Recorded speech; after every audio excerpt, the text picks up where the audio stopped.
Agriculture અસિસ્ટન્ટની જોબની preparation માટે યુવા પબ્લિકેશનની બુકનું આપણે ક્વિક રિવિઝન શરૂ કર્યું હતું, જેનું 9th ચેપ્ટર છે જમીન વિજ્ઞાન સોઇલ સાયન્સ.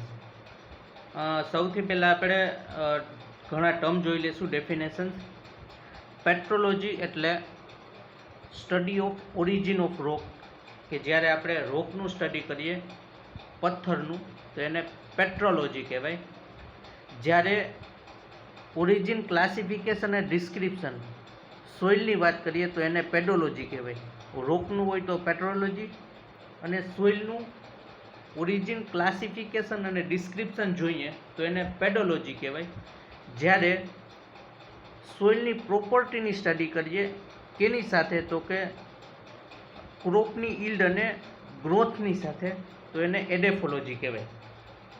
સૌથી પહેલાં રોકની સ્ટડી કરીએ તો પેટ્રોલોજી, બીજું છે ઓરિજિન, ક્લાસિફિકેશન અને ડિસ્ક્રિપ્શન સોઇલનું જોઈએ તો પેડોલોજી, એના પછી study of property of soil with relation to growth, nutrient and yield of crop is known as edaphology. પ્રસ્તાવનાથી શરૂ કરશું.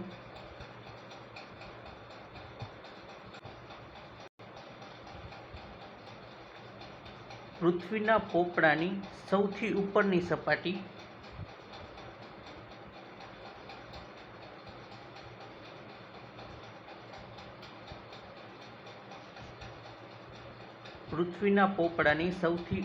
સપાટી કે પડ જેમાં વનસ્પતિના વૃદ્ધિ અને વિકાસ માટે જરૂરી એવા ખનિજ કે પછી વનસ્પતિ તથા પ્રાણીના દ્રવ્યોની હાજરી રહેલી હોય એને જમીન કહેવામાં આવે છે, અને આ જમીનના અભ્યાસને પેડોલોજી કહેવામાં આવે છે.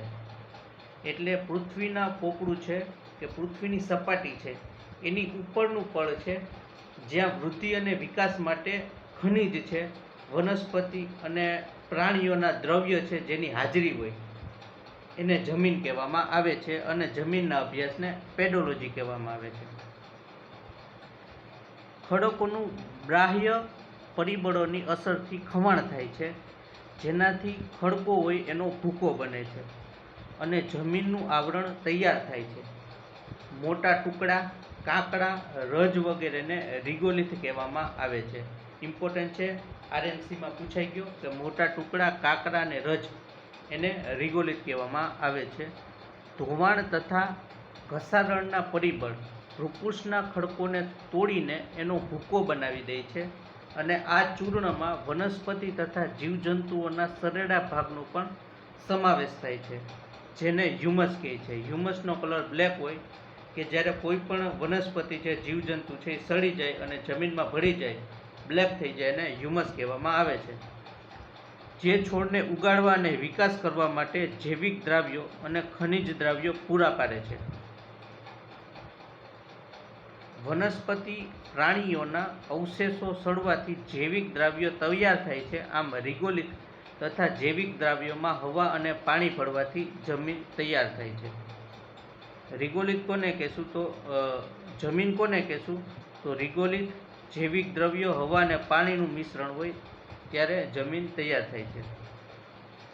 જમીન ભૂતળ પર એવા પાતળા સ્થળ સ્વરૂપે જોવા મળે છે જેનું નિર્માણ ખડકોના તૂટવાથી પ્રાપ્ત થયેલ ખનિજ કણો, છોડ અથવા વૃક્ષ, જીવજંતુઓના સડેલા અંશો, જીવિત જીવજંતુ, પાણી અને હવાના મિશ્રણથી થાય છે. અમેરિકાની સોઇલ સાયન્સ સોસાયટી અનુસાર જમીન પૃથ્વીની સપાટી પર વિદ્યમાન એવા અસંગઠિત ખનિજ પદાર્થ કે જે છોડની વૃદ્ધિ માટેનું પ્રાકૃતિક માધ્યમ છે. જમીનનું મહત્વ, ઇમ્પોર્ટન્સ ઓફ સોઇલ. તો જમીનની સપાટીનો આશરે 30% ભાગ જમીનનો બનેલો છે. કોઈ પણ પ્રદેશની આર્થિક વ્યવસ્થા ત્યાંની જમીનની ફળદ્રુપતા તથા તેની ઊંડાઈ પર નિર્ભર હોય છે. ગંગા નદી દ્વારા બનેલા કાંપના મેદાન અને પશ્ચિમ બંગાળના મુખ્ય ત્રિકોણ પ્રદેશ ઉત્તમ ખેતીને પ્રોત્સાહન પૂરું પાડે છે. જમીન વગર જીવસૃષ્ટિ શક્ય નથી. આ ઉપરાંત જમીન એ સૂક્ષ્મ જીવાણુનું કાર્યક્ષેત્ર પણ છે. જીવસૃષ્ટિને ટકી રહેવા માટે જમીન એક મહત્વનું પરિબળ છે. વળી જમીનમાં છોડ અને જંતુ નિરંતર સક્રિય રહે છે, જેથી જમીનમાં પરિવર્તન થતું રહે છે. તેથી જમીનને ગતિશીલ કાર્બનિક ઉપરાંત ખનિજ પદાર્થોનો કુદરતી સ્ત્રોત પણ કહેવાય છે. સામાન્ય રીતે જમીનમાં ખનિજ પદાર્થ છે 45%, હવા 25%, પાણી અથવા ભેજ 25% અને સેન્દ્રિય પદાર્થ 5% હોય છે. મિનરલ 45%, પછી કાર્બનિક પદાર્થ છે એ 5%, હવા અને ભેજ 25%. આ રીતે જમીનમાં હોય છે. ત્યારબાદ ઘટક અને તેનું વ્યાસ. તો ક્લે છે એ 0.002 થી ઓછું મિલીમીટર એમએમમાં હોય ત્યારે એને માટી કહે છે. કાંપનું મેઝરમેન્ટ છે 0.002 થી 0.05 સુધીનું વ્યાસ.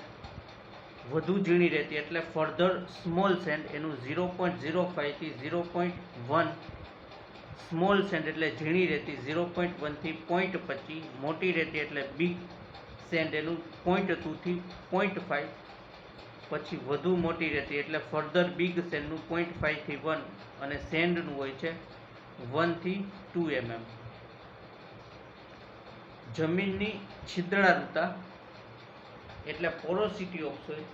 તો જમીનના રજકણો જેવા કે રેતી, કાંપ અને માટીની ગોઠવણીમાં એની વચ્ચે નાના છિદ્રો રહે છે કે જેને પોરોસિટી કહે છે.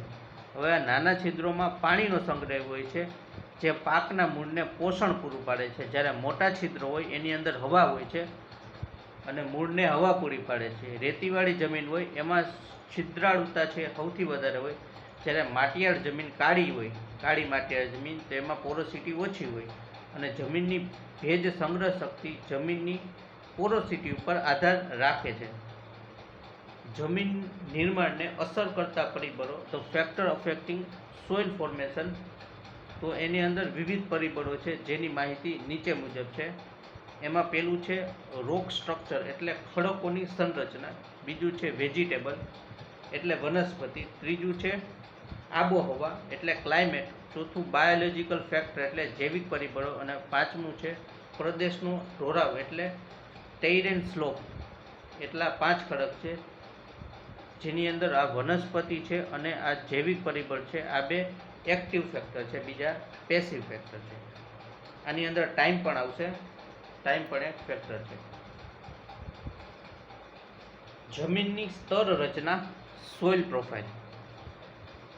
તો જમીન ઉપરની સપાટીથી આધારભૂત ખડક સુધીની ઉદ્વાકાર છેદ એટલે વર્ટિકલ ક્રોસ સેક્શન કરવામાં આવે તો ઉપરથી નીચે સુધી જમીનની વિવિધ સ્તર આપણને જોવા મળે છે જેને જમીનની સ્તર રચના કે સોઇલ પ્રોફાઇલ કહે છે.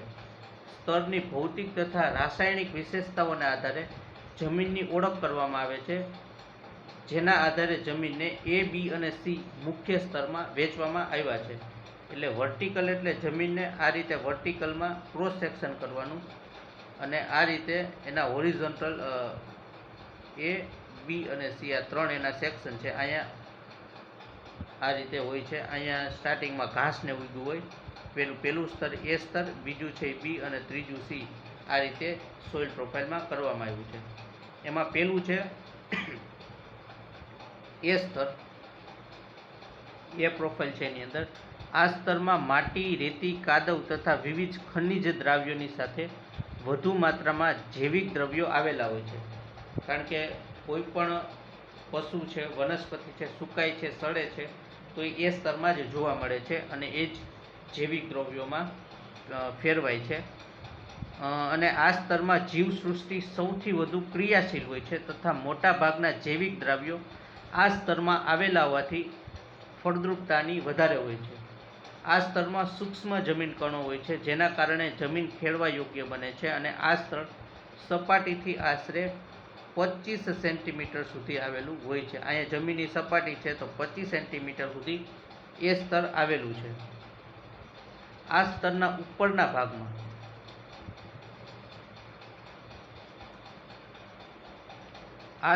ઉપરના ભાગમાં હ્યુમસની માત્રા વધુ હોય છે જ્યારે નીચેનો ભાગ હોય એમાં જૈવિક તત્વોની માત્રા વધુ હોય છે.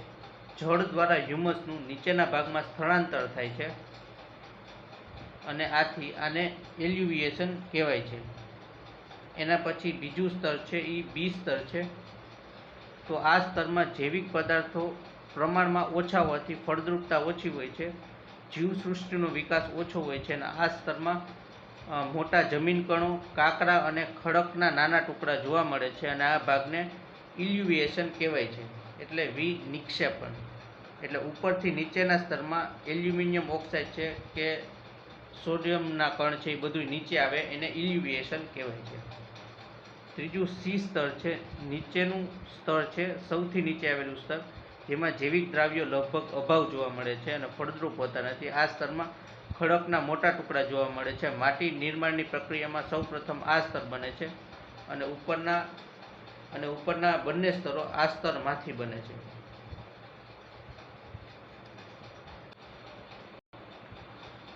મુખ્ય જમીન નિર્માણ પ્રક્રિયાઓ મેઇન પેડોજેનિક પ્રોસેસમાં જોઈએ તો જમીનના નિર્માણ માટેના પરિબળો વિવિધ પ્રક્રિયાઓના માધ્યમથી કાર્યશીલ રહે છે. જમીન નિર્માણની કેટલીક મુખ્ય પ્રક્રિયાઓ નીચે મુજબ છે.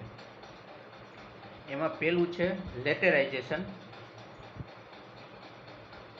એટલે આયરન છે એનું એક જગ્યાએ ભેગું થવું એને લેટેરાઇઝેશન કહેવાય છે અને એનાથી લેટેરાઇટ સોઇલ બને છે. બીજું છે પેટ્ઝોલાઇઝેશન. પેટ્ઝોલાઇઝેશનમાં શું થાય કે એ સ્તરમાંથી બી સ્તરમાં 6V ઓક્સાઇડ આવે છે, એટલે એલ્યુમિનિયમ ઓક્સાઇડ ઉપરના સ્તરમાંથી નીચેના સ્તરમાં આવે છે. એના બાદ કેલ્સિફિકેશન એટલે એક્યુમ્યુલેશન ઓફ કેલ્શિયમ. કેલ્શિયમ જ્યાં ભેગું થાય એને કેલ્સિફિકેશન કહેવાય. સેલિનાઇઝેશન એટલે ક્ષારીયકરણ, એટલે સોલ્ટનું એક જગ્યાએ ભેગું થવું, જેને સેલિનાઇઝેશન કહેવાય. ડીસેલિનાઇઝેશન એટલે જ્યારે એમાં જીપ્સમ નાખીએ તો ક્ષાર ઘટે છે, એટલે ડીસિલિકેશન એટલે સિલિકોનનું ભેગું થવું, એને ડીસિલિકેશન કહેવાય. ને ડીસેલિનાઇઝેશન છે એટલે સેલાઇન ક્ષાર ઓછું થવું જમીનમાંથી. એના સિવાય એક ટર્મ રહી જાય છે પેડોટર્બેશન. જ્યારે સોઇલને મિક્સિંગ કરીએ, mixing of soil is known as pedoturbation. જમીનનું વર્ગીકરણ, ક્લાસિફિકેશન ઓફ સોઇલ. જમીન નિર્માણની પ્રક્રિયા અનુસાર જમીનને બે ભાગમાં વહેંચી શકાય. પહેલું છે ઝોનલ સોઇલ એટલે ક્ષેત્રીય અને બીજું એઝોનલ જેને બિનક્ષેત્રીય કહેવાય છે. તો ક્ષેત્રીય જમીન છે જે ખડક જે સ્થળે હોય ત્યાં જ તેનું ખોવાણ થાય અને તેનું સ્થાનાંતરણ ન થાય તેમજ ખોવાણથી જમીન ત્યાં જ નિર્માણ પામે છે, તેને ક્ષેત્રીય જમીન કહેવાય છે. આવી જમીનમાં એક પ્રકારના જ ખનિજ તત્વો રહેલા હોય છે, ઉદાહરણ તરીકે રાતી અને પીળી જમીન. બીજું છે બિન ક્ષેત્રીય જમીન અથવા સ્થાનાંતરિત જમીન, નોન ઝોનલ સોઇલ અથવા એ ઝોનલ સોઇલ. તો દૂરના વિસ્તારમાંથી પવન કે પાણી દ્વારા થતા ધોવાણ અને નિક્ષેપણથી જમીનનો વિકાસ થાય અને બિન ક્ષેત્રીય અથવા સ્થાનાંતરિત જમીન બને છે. ઉદાહરણ કાપની જમીન, લેઓએસ જમીન વગેરે. એટલે ખડકો જ્યારે તૂટે છે, કોઈ પણ પહાડ છે, પથ્થર છે, ત્યાં એ મોટા તૂટે છે અને ત્યાં ને ત્યાં જો જમીન બને તો ઝોનલ સોઇલ, અને જો પવન દ્વારા કે પાણી દ્વારા આગળ જઈ એ જગ્યાએથી બીજી જગ્યાએ જમીનનું નિર્માણ થાય તો એને નોન ઝોનલ સોઇલ અથવા તો સ્થાનાંતરિત જમીન કહેવાય છે. એનું એક્ઝામ્પલ છે કાપની જમીન, જ્યારે ઝોનલ સોઇલનું એક્ઝામ્પલ છે રાતી અથવા પીળી જમીન. ભારત એક વિશાળ દેશ છે જેમાં વિભિન્ન પ્રકારની જમીન જોવા મળે છે. અહીં જમીનમાં ક્ષેત્રીય વિતરણમાં અસમાનતાનું મુખ્ય કારણ છે વનસ્પતિ, ભૂપૃષ્ઠ, તાપમાન, વરસાદ, ભેજ જેવા જળવાયુ તત્વોમાં જોવા મળતી ભિન્નતા. ભારતીય કૃષિ સંશોધન પરિષદ, agriculture council, Indian council of agriculture research ICR દ્વારા ભારતની જમીનને મુખ્ય 8 પ્રકાર અને 27 ગૌણ પ્રકારમાં વહેંચવામાં આવી છે. ભારતની જમીનના 8 પ્રકારો નીચે મુજબ છે. એમાં પહેલું છે કાપની જમીન એટલે એલ્યુવિયલ સોઇલ. બીજું છે લાલ અને પીળી જમીન, રેડ અને યલો સોઇલ. આ જે છે એ ઝોનલ સોઇલ છે, બરાબર ને, ઝોનલ સોઇલનું એક્ઝામ્પલ છે. કાપની જમીન છે એ છે એ ઝોનલ સોઇલનું સ્થાનાંતરિતનું એક્ઝામ્પલ. ત્યારબાદ કાળી અથવા રેગર જમીન, જેને અંગ્રેજીમાં બ્લેક અથવા રેગુર જમીન કહેવાય છે, એના પછી પડખાવ જમીન, અંગ્રેજીમાં એને લેટેરાઇટ સોઇલ કહેવાય છે. શુષ્ક અને મરુસ્થલીય જમીન, અંગ્રેજીમાં એને એરિડ ઓર ડેઝર્ટ સોઇલ કહેવાય છે. રણની જમીન એટલે ડેઝર્ટ સોઇલ. એના પછી ક્ષારીય જમીન, અંગ્રેજીમાં સેલાઇન સોઇલ. દલદલ કે પીટ પ્રકારની જમીન, માર્શી ઓર પીટી સોઇલ. દલદલ એટલે માર્શી અને પીટ એટલે પીટી સોઇલ. ત્યારબાદ પર્વતીય કે વન પ્રકારની જમીન, માઉન્ટેન ઓર ફોરેસ્ટ સોઇલ. ટોટલ ICAR દ્વારા ભારતની જમીનને 8 ભાગ પાર્ટ છે. આપણે એક એક કરીને બધાય જોઈશું. પેલી છે કાપની જમીન, LUL સોઇલ. તો કાપની જમીન મૂળ રૂપથી નદીઓ દ્વારા લાવવામાં આવે છે. પછી ઈજી કાપ લઈ આવે છે અથવા સમુદ્રના અપગમન એટલે પાછળ હટવાની ક્રિયાથી આ જમીન બને છે.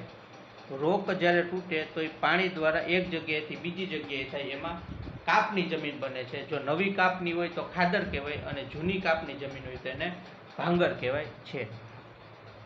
ઉત્તરી મેદાન, તટીય મેદાન, ગુજરાતના પૂર્વ ક્ષેત્ર, દ્વીપકલ્પીય ભારતના નદી બેસિન અને ડેલ્ટા ક્ષેત્રોમાં આ ટાઈપની જમીન જોવા મળે છે. કાપની જમીન સૌથી વધુ ફળદ્રુપ હોય છે અને આપણે ગ્રીન રિવોલ્યુશન છે એની અંદર કાપની જમીન એટલે આ જમીન અને આ ક્ષેત્ર જે LUL સોઇલ જે ક્ષેત્રમાં છે ત્યાં સૌથી વધુ ફાળો આપ્યો છે અને આવી જમીનમાં ખાતરની ખૂબ ઓછી જરૂર પડે છે. ભારતમાં સૌથી વધુ જમીન LUL સોઇલ ભારતમાં સૌથી વધુ જોવા મળે છે અને આશરે 40% ક્ષેત્રફળ ઉપર LUL સોઇલ પથરાયેલી છે. આ પ્રકારની જમીન ઉપર સામાન્ય રીતે સઘન ખેતી થાય છે. સઘન ખેતી એટલે જ્યાં પૂરતું સિંચાઈ એટલે પૂરતું પાણી હોય, પૂરતું ખાતર હોય, પૂરતું બિયારણની સારી વેરાયટી હોય એટલે ત્યાં સઘન ખેતી થાય છે અને સઘન ખેતી કહેવાય છે. અને LUL સોઇલ છે એમાં પોટાશની માત્રા સૌથી વધુ હોય છે.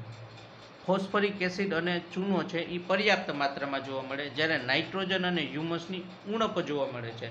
એટલે ઇન્ડિયન જેટલી સોઇલ છે એની અંદર નાઇટ્રોજન છે મેજર ન્યુટ્રિયન્ટ છે, એની ઉણપ એટલે એની ડિફિશિયન્સી જોવા મળે છે. જ્યારે માઇનરમાં જોઈએ તો ઝિંક છે એની ડિફિશિયન્સી જોવા મળે છે. આ જમીનમાં મુખ્યત્વે ચોખા અને ડાંગર, એની ઉપરાંત ઘઉં, શેરડી, શણ, કપાઈ, મકાસ, તેલબિયા વગેરે પાકો લેવામાં આવે છે. આ જમીનનો રંગ હલકા ગ્રેથી રાખોડી ગ્રે જેવો હોય છે, જે નિક્ષેપણથી ઊંડાઈ, રચના અને નિર્માણમાં લાગતા સમય ઉપર નિર્ભર હોય છે. સતલુજ, યમુનાનું મેદાન, પંજાબ, હરિયાણા અને ઉપરી ગંગાના મેદાનમાં પ્રાચીન કાપની જમીન એટલે બાંગર. મધ્ય નિમ્ન મેદાન ક્ષેત્રોમાં પૂરના કારણે જમીનનું નવીકરણ થાય અને નવો કાપ બને તો એને ખાદર કહેવાય. એટલે નવા કાપની જમીન હોય એને ખાદર કહેવાય, જ્યારે જૂના કાપની જમીન હોય તો એને ભાંગર કહેવામાં આવે છે. ત્યારબાદ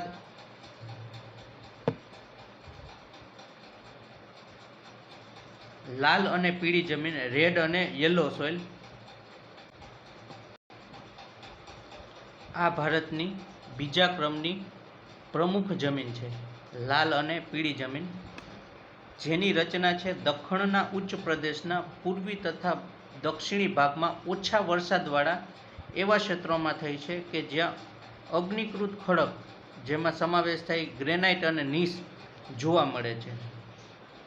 એટલે આની જે નિર્માણ છે એ અગ્નિકૃત ખડકો, ગ્રેનાઇટ અને નીસ જ્યાં ક્ષેત્રોમાં જોવા મળે એવા દખણના ઉચ્ચ પ્રદેશ તથા પૂર્વી અને દક્ષિણી ભાગમાં જોવા મળી છે અને જ્યાં વરસાદ ઓછો થાય છે. આ જમીન દક્ષિણના દ્વીપકલ્પમાં તમિલનાડુથી ઉત્તર પ્રદેશમાં બુંદેલખંડ સુધી અને પૂર્વમાં રાજમહેલની ટેકરીઓથી પશ્ચિમમાં કચ્છ સુધી વિસ્તરેલી છે. ગોવા, તમિલનાડુ, કર્ણાટક, આંધ્રપ્રદેશ, ઓડિશા અને ઝારખંડના કેટલાક ભાગોમાં આવી જમીન જોવા મળે છે.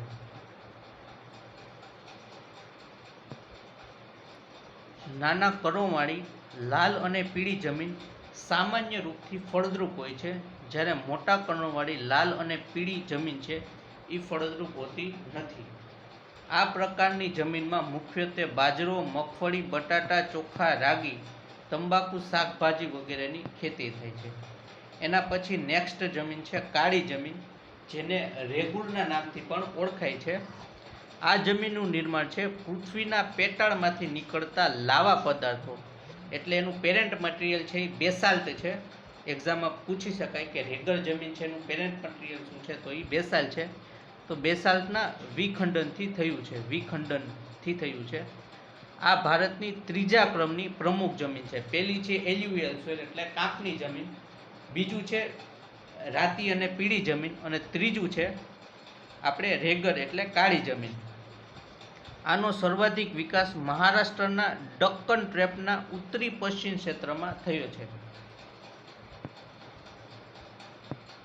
મહારાષ્ટ્ર, પશ્ચિમી મધ્યપ્રદેશ, કર્ણાટક, તેલંગાના, આંધ્રપ્રદેશમાં આ પ્રકારની જમીન જોવા મળે છે.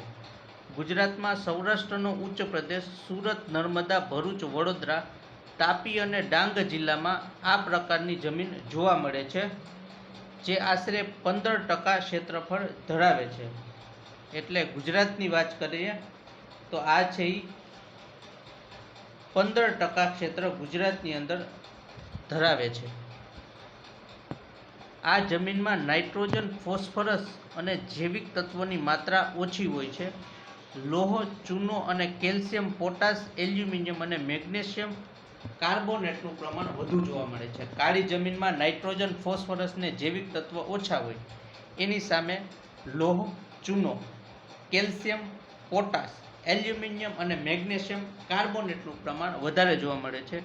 હ્યુમસ, એલ્યુમિનિયમ, આયરન અને ટાઇટેનિફેરસ મેગ્નેટાઇટની હાજરીના કારણે આનો રંગ કાળો હોય છે.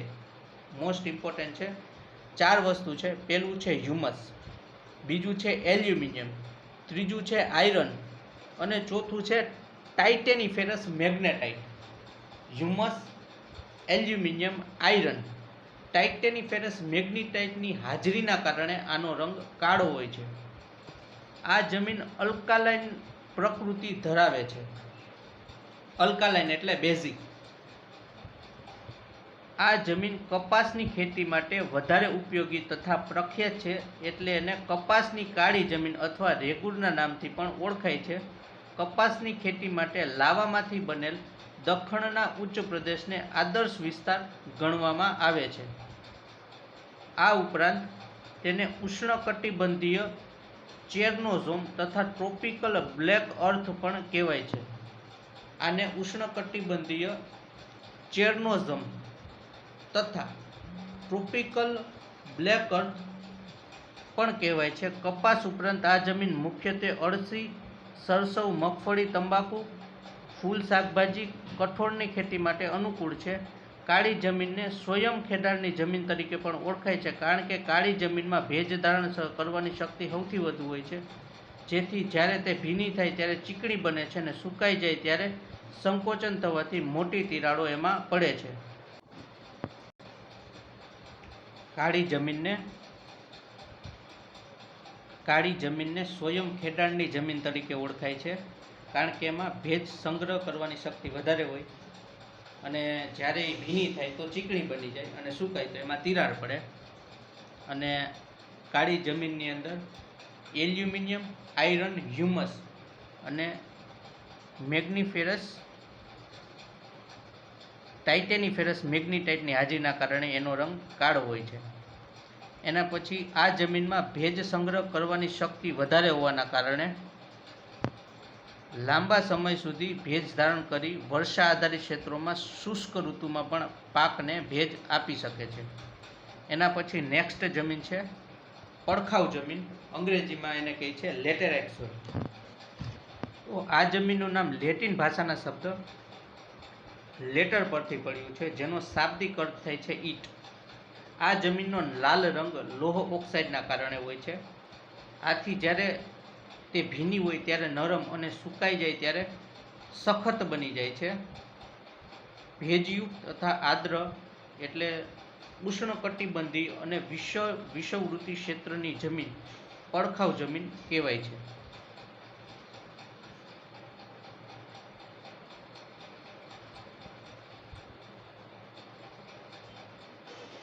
આ જમીનનો વિકાસ એવા ક્ષેત્રોમાં થાય જ્યાં તાપમાન ઊંચું રહે છે અને વરસાદ ભારે હોય છે. વધારે વરસાદના કારણે પાણી સાથે ચૂનો અને સિલિકા એટલે રેતીનું લીચિંગ થાય છે અને આયરન ઓક્સાઇડ તથા એલ્યુમિનિયમના સંયોજો ઉપર જ રહી જાય છે.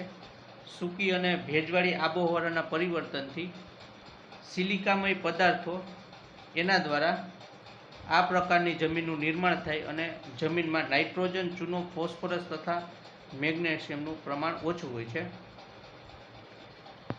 આ જમીનનો વિકાસ છે એ ક્યાં થાય તો કે જ્યાં તાપમાન ઊંચું રહે અને વરસાદ વધારે હોય. પહેલી વસ્તુ, વધારે વરસાદ હોય એના હિસાબે ચૂનો અને સિલિકા એનું લીચિંગ થાય છે.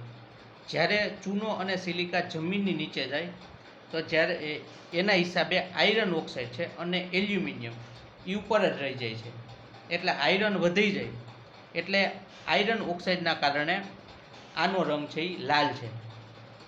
હવે જ્યારે સૂકી અને ભેજવાળી આબોહવા છે એનું પરિવર્તન થાય અને સિલિકામય પદાર્થો છે એનું નિર્માણ, એટલે આ જમીનનું નિર્માણ એવી રીતે થાય છે. એના સિવાય આ જમીનની અંદર નાઇટ્રોજન, ચૂનો, ફોસ્ફરસ અને મેગ્નેશિયમનું પ્રમાણ ઓછું હોય છે. આ જમીન મુખ્ય રૂપથી પશ્ચિમી ઘાટના પર્વતીય ક્ષેત્રોમાં એક લાંબી પટ્ટીના રૂપમાં કેરળમાં માલાબાર પ્રદેશ, કર્ણાટક, ગોવા, મહારાષ્ટ્ર તથા ઉડીસાના ઉચ્ચ પ્રદેશ ક્ષેત્રો, રાજમહેલ પહાડી ક્ષેત્રો, છોટા નાગપુર આપણે મહારાષ્ટ્રમાં, છોટા નાગપુર ઉચ્ચ પ્રદેશ, અસમની પહાડી ક્ષેત્રો અને મેઘાલયના ઉચ્ચ પ્રદેશોમાં જોવા મળે છે. આ પ્રકારની જમીનમાં સાબુદાણા એને અંગ્રેજીમાં કહે છે ટેપિયોકા અને કાજુનું ખૂબ સારું ઉત્પાદન આવે છે. એટલે લેટેરાઇટ સોઇલ છે એની અંદર કાજુ અને ટેપિયોકા સાબુદાણાનું ઉત્પાદન સારું થાય છે અને આ માટીનો ઉપયોગ મકાનના બાંધકામમાં જે ઈંટો વપરાય છે એ ઈંટો બનાવવામાં આનું સૌથી વધુ ઉપયોગમાં લેવામાં આવે છે.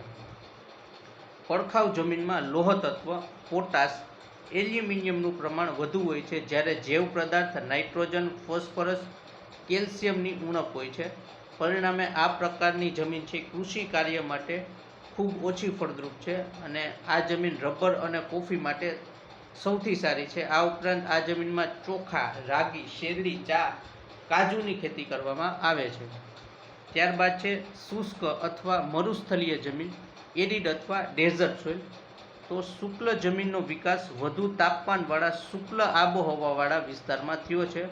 આ પ્રકારની જમીનમાં ઓછો વરસાદ, વધુ બાષ્પીભવનના કારણે ભેજ તથા કાર્બનિક તત્વોની અછતને લીધે હ્યુમસનો અભાવ જોવા મળે છે. તેથી કૃષિ દૃષ્ટિકોણથી તેને બિન ફળદ્રુપ શ્રેણીમાં રાખવામાં આવે છે. તેમાં દ્રાવ્ય ક્ષારોનું પ્રમાણ વધુ હોય છે. દેશની કુલ જમીનની 4.32% જમીન આ પ્રકારની છે. ડેઝર્ટ સોઇલ કેટલી છે એરિડ અથવા ડેઝર્ટ સોઇલ તો કે 4.3%. દેશની 4.3% ડેઝર્ટ સોઇલ છે. પશ્ચિમી રાજસ્થાન, દક્ષિણ પંજાબ, પશ્ચિમ હરિયાણા, કચ્છ, ગુજરાત અને સૌરાષ્ટ્ર અને ઉત્તર ગુજરાતના શુષ્ક પ્રદેશોમાં આ પ્રકારની જમીન જોવા મળે છે.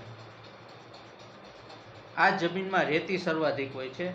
તેમાં કેલ્શિયમ, આયરન અને ફોસ્ફરસની પર્યાપ્ત માત્રા હોય છે, પરંતુ નાઇટ્રોજસ અને હ્યુમસનો અભાવ હોય છે, જેના કારણે જમીનની સંરચના છે એના દૃષ્ટિકોણથી રેતાળ તથા પ્રાકૃતિક દૃષ્ટિકોણથી ક્ષારીય અથવા લવણીય જમીન ગણાય છે, જે પાકો માટે બિનફળદ્રુપ છે. અને આ ઉપરાંત જમીનની નીચેની તરફ ચૂનાની માત્રા વધતી જાય છે અને આવી જમીનમાં મુખ્યત્વે જુવાર, બાજરો, રાગી વગેરેની ખેતી કરવામાં આવે છે. અહીંયા એક આપણે એવું જેના કારણે આ જમીનની સંરચના છે એના દૃષ્ટિકોણથી ક્ષારીય જમીન, એટલે આ પ્રદેશો છે એને ડેઝર્ટ સોઇલમાં ક્ષારનું પ્રમાણ વધારે હોય છે, કારણ કે આ ક્ષાર છે ને પવન અથવા પાણી આનાથી જમીન ઉપર ક્ષાર રહી જાય છે. કેવી રીતે તો જ્યારે વરસાદ પડતો નથી તો ક્ષાર છે, સોડિયમનો ક્ષાર હોય, મેગ્નેશિયમનો ક્ષાર હોય, એ પાણી સાથે ભળી શકતો નથી અને નીચે જઈ શકતો નથી. એના માટે સોડિયમ છે, મેગ્નેશિયમ છે, પોટેશિયમ છે એ ઉપર જ રહી જાય છે અને એ રીતે ક્ષારનું નિર્માણ થાય છે. હવે છે એના પછી છે ક્ષારીય જમીન કે સેલાઇન સોઇલ. તો ક્ષારીય જમીનને બંજર જમીન તરીકે પણ ઓળખવામાં આવે છે. આ જમીનનો વિકાસ છે એ શુષ્ક તથા અર્ધ શુષ્ક આબોહવા તથા જળ સંચય ક્ષેત્રોમાં થાય છે. આ જમીનની સંરચનાની દૃષ્ટિકોણથી રેતાળથી લઈને ચીકણી માટી જેવી હોય છે.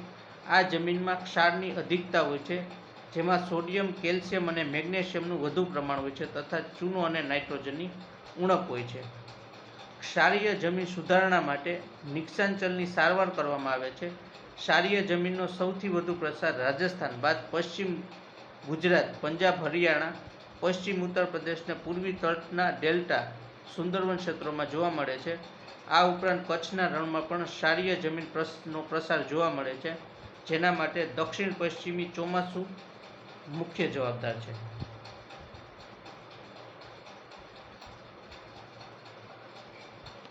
શુષ્ક આબોહવાવાળા ક્ષેત્રોમાં સઘન કૃષિને લઈ સિંચાઈમાં કેશાકર્ષણ ક્રિયાના પરિણામ સ્વરૂપે જમીનના ઉપરી સ્તર પર સોડિયમ, પોટેશિયમ, કેલ્શિયમનો ક્ષાર જમા થાય છે. પરિણામે જમીન માત્ર ક્ષારીય જમીનમાં પરિવર્તન પામે છે. પંજાબ અને હરિયાણાના ક્ષેત્રોમાં વધુ સિંચાઈને લીધે ક્ષારીય જમીનમાં વૃદ્ધિ થાય છે, જેની ઉપજાઉ જમીન છે એ બિન ઉપજાઉ જમીનમાં બદલાઈ રહી છે અને આ પ્રકારની જમીનને રેહ, ઉસર અથવા કલ્લર કહેવામાં આવે છે. પંજાબમાં આને રેહના નામથી ઓળખાય છે, યુપીમાં આને ઉસરના નામથી ઓળખાય છે, કદાચ એમપીમાં આને કલરના નામથી ઓળખાય છે. એકવાર જોઈ લેવું, એક જ મિનિટ ખાતરી જ કરી લે.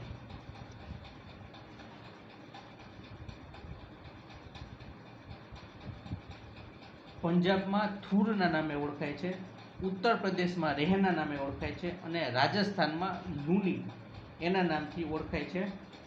અને ક્ષારીય જમીન છે એને સોલોન ચોક કહેવામાં આવે છે અને ક્ષારીય જમીન છે એને વ્હાઇટ અલ્કાલીના નામથી પણ ઓળખાય છે. હવે જીપ્સમ અને પાયરાઇટનો ઉપયોગ કરીને ક્ષારીય જમીનને કૃષિ યોગ્ય બનાવી શકાય છે. ભારતના હરિત ક્રાંતિ વિસ્તારોમાં નહેરોની આસપાસ ક્ષારીય જમીનમાં વૃદ્ધિ થઈ છે, જેના કારણે બંજર ભૂમિની સમસ્યા ઉદ્ભવી છે. આ પ્રકારની જમીનમાં શેરડી, જામફળ, આંબળા, ફાલસા, જાંબુ જેવા ક્ષાર પ્રતિરોધક વૃક્ષો ઉગાડાય છે. હવે એમાં સૌથી વધુ ક્ષાર સહન કરી શકે તો એની અંદર ખજૂરી કે ડેટ પામ અંગ્રેજીમાં કહેવાય, એ સૌથી વધુ ક્ષાર સહન કરી શકે છે. હાઈ સોલ્ટ ટોલરન્સ ક્રોપની વાત કરીએ તો બાર્લી અને શુગર બીટ, મોડરેટલીમાં વાત કરીએ તો વ્હીટ, રાઈસ, મેઇઝ અને સોરગમ, લો સોલ્ટ સહન કરી શકે એવામાં બીન્સ અને રેડિશ, અને સેન્સેટિવ ક્રોપમાં વાત કરીએ તો ટોમેટો, બટાટા, ડુંગળી, ગાજર આ બધા સેન્સેટિવ ક્રોપ છે. એના પછી સાતમી છે હલદલ કે પીટ પ્રકારની જમીન, માર્શી અથવા પીટી સોઇલ. વધારે વરસાદ તથા ઉચ્ચ આર્દ્રતા ધરાવતા વિસ્તારમાં વનસ્પતિની વૃદ્ધિ ખૂબ સારી થતી હોય તે ક્ષેત્રમાં આ પ્રકારની જમીનનો વિકાસ થાય છે. સતત પાણીના ભરાવાને લીધે મૃત જૈવ પદાર્થની માત્રા વધી જાય છે, જે હ્યુમસ તથા જૈવિક તત્વો પૂરા પાડે છે. આ જમીનમાં જૈવિક પદાર્થ અને ક્ષારો વધુ પ્રમાણમાં હોય છે, જ્યારે પોટાશ અને ફોસ્ફરસની ઉણપ હોય છે. તેમાં જૈવ પદાર્થની માત્રા 40થી 50% પણ વધુ હોય છે અને આ ઉપરાંત જમીન એસિડિક સ્વભાવની હોય છે તથા ફેરસ આયરન હોવાથી સામાન્ય રીતે આ વાદળી રંગની હોય છે.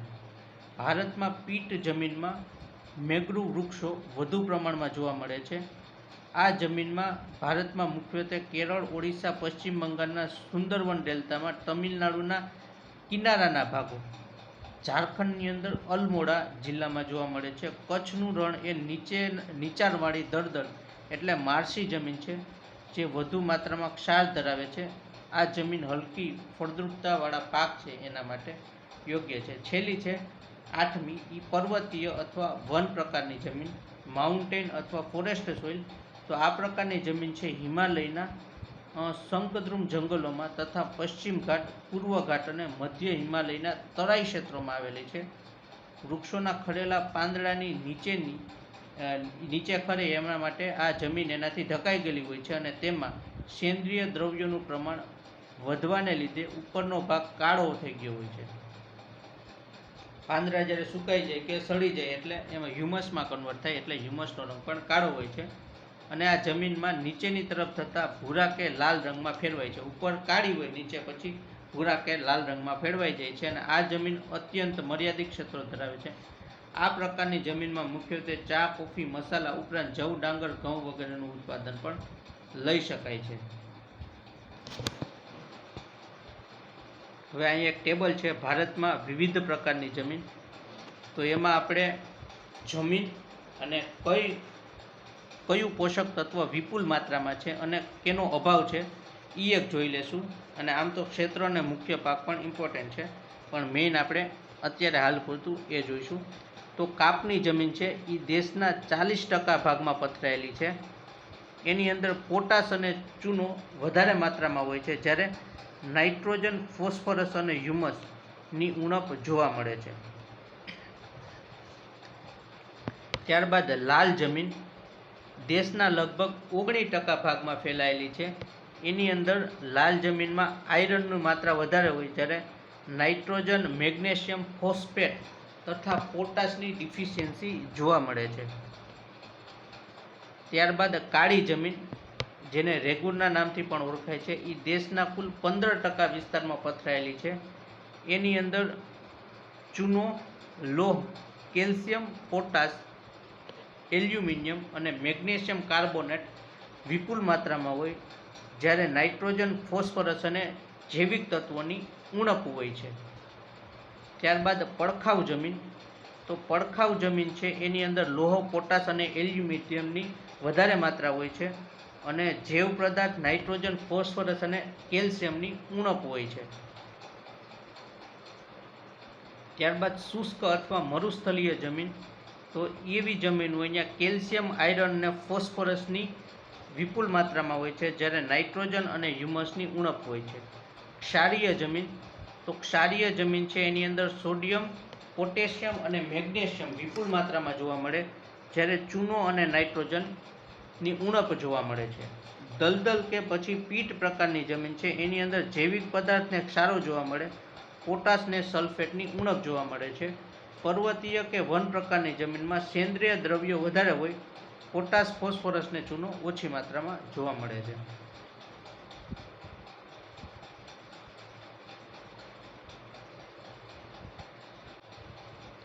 ભારતમાં જમીનની સમસ્યાઓ, પ્રોબ્લેમ્સ ઓફ સોઇલ્સ ઇન ઇન્ડિયા. કોઈ પણ વિસ્તારની જમીનને પ્રકૃતિના પરિબળો અસર કરતા હોય છે. આથી જમીનનું ખવાણ એક પ્રાકૃતિક પ્રક્રિયા છે.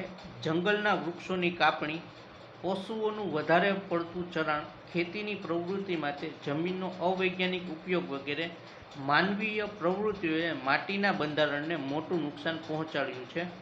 ભારતીય જમીનની કેટલીક મુખ્ય સમસ્યા છે કે જે આ મુજબ છે.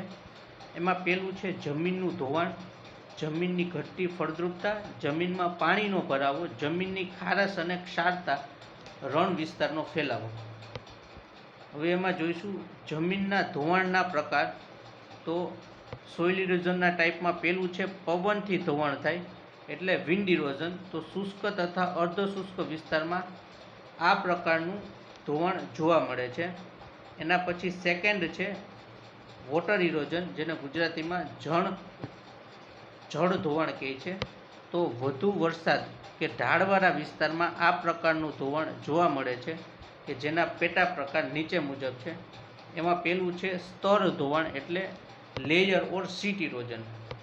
તો સૌથી પહેલાં વરસાદ જ્યારે જમીનની ઉપર પડે છે, એટલે ટીપું પડ્યું હોય અને ત્યાંથી થોડી ઘણી માટી જાય છે, ખસડે છે, તો એને સ્પ્લેશ ઇરોઝન કહેવાય છે. એના પછી આવે છે સ્તર ઇરોઝન કે પછી શીટ ઇરોઝન.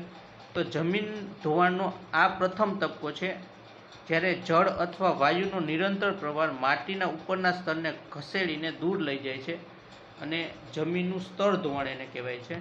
આ ક્રિયા સામાન્ય રીતે સમતલ અથવા સામાન્ય ઢાળ ધરાવતી ભૂમિ પર થાય છે.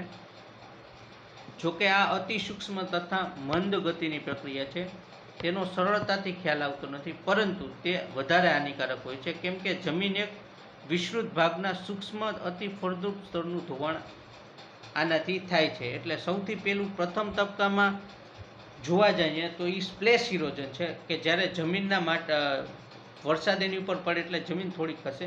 એના પછી આવશે સ્તર ઇરોઝન કે પછી પાણી ત્યાંથી એક જગ્યાએથી એને બીજી જગ્યાએ લઈ જાય છે. એના પછી ગલી ઇરોઝન કે પછી કોતર ધોવાણ, તેમાં પાણીનો વિશાળ પ્રવાહ લાંબા સમય સુધી વહેવાથી જમીનની સપાટી ઉપર વહેણ કે વોકરા બની જાય છે. પાણીથી થતા ધોવાણમાં આ પ્રકારની જમીનનું ઝડપી ધોવાણ કરે છે અને આ પ્રકારના ધોવાણથી જમીન ખેતી પ્રવૃત્તિ માટે બિનઉપયોગી બને છે. મધ્યપ્રદેશના ચંબલમાં કોતરોએ આ પરિબળનું વિશેષ ઉદાહરણ છે. એટલે ગલી ઇરોઝન કે કોતર ધોવાણનું ઉદાહરણ છે મધ્યપ્રદેશના ચંબલના પ્રદેશો, ત્યાં કોતરો જોવા મળે છે. કોતર ધોવાણથી વિસ્તૃત રીતે પ્રભાવિત 4 ક્ષેત્ર નીચે મુજબ છે. તેમાં પહેલું છે પંજાબના શિવાલિકના દક્ષિણ ધારનું ક્ષેત્ર, ચંબલ તથા તેની સહાયક નદીઓનો મધ્યવર્તી તથા નીચલો માર્ગ અને ચંબલ યમુના દોઆબ ક્ષેત્ર. એના પછી છોટા નાગપુર પ્રદેશ અને રાજમહેલ પહાડીઓનો થોડો ભાગ. ગુજરાતમાં ખંભાતની ખાડીના પૂર્વ તથા ઉત્તર પૂર્વ વિસ્તાર આ કોતર ધોવાણથી અસરકારક છે. 4 ક્ષેત્રો. હવે જમીનનું ધોવાણ છે એના કારણો શું છે? કોઝેસ ઓફ સોઇલ ઇરોઝન. તો એના અનેક ભૌતિક તથા માનવીય કારણો છે, જેમાંના નીચે મુજબ આપેલા છે. ભૌતિકમાં જોઈએ તો નદી દ્વારા, પવન દ્વારા, મુશળધાર વરસાદ દ્વારા, હિમ નદી દ્વારા, જમીનનો ઢાળ વધુ હોય કે સમુદ્રના મોજા હોય તો આનાથી જમીનનું ધોવાણ થાય છે. માનવીયમાં જોઈએ તો નિવર્ણીકરણ કે કાંઈક નવું બનાવે છે, ઘર બનાવે, એની અંદર જંગલો કાપી નાખે. જંગલો છે એ સૌથી વધારે સોઇલ ઇરોઝનમાં બચાવે છે. એના પછી અધિક પશુચરણ, કૃષિ પદ્ધતિ અને મનુષ્ય તથા જીવજંતુ દ્વારા જમીનનું ધોવાણ થાય છે.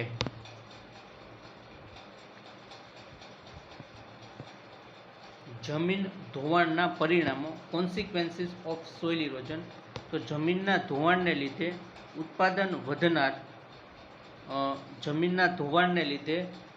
ઉત્પાદન વધારનાર કે જમીનને ફળદ્રુપ બનાવનાર તત્વોનું પ્રમાણ સતત ઘટતું જાય છે. આથી ત્યાં પર્યાવરણીય અસંતુલન એટલે ઇકોલોજીકલ ઇનબેલેન્સની સ્થિતિ ઊભી થાય છે અને નીચેના પરિણામો ઊભા થાય છે. પેલું છે જમીનની ઉપરની સપાટીમાં રહેલા પાકના પોષક તત્વો તથા કૃષિ ઉત્પાદનમાં ઘટાડો થાય છે.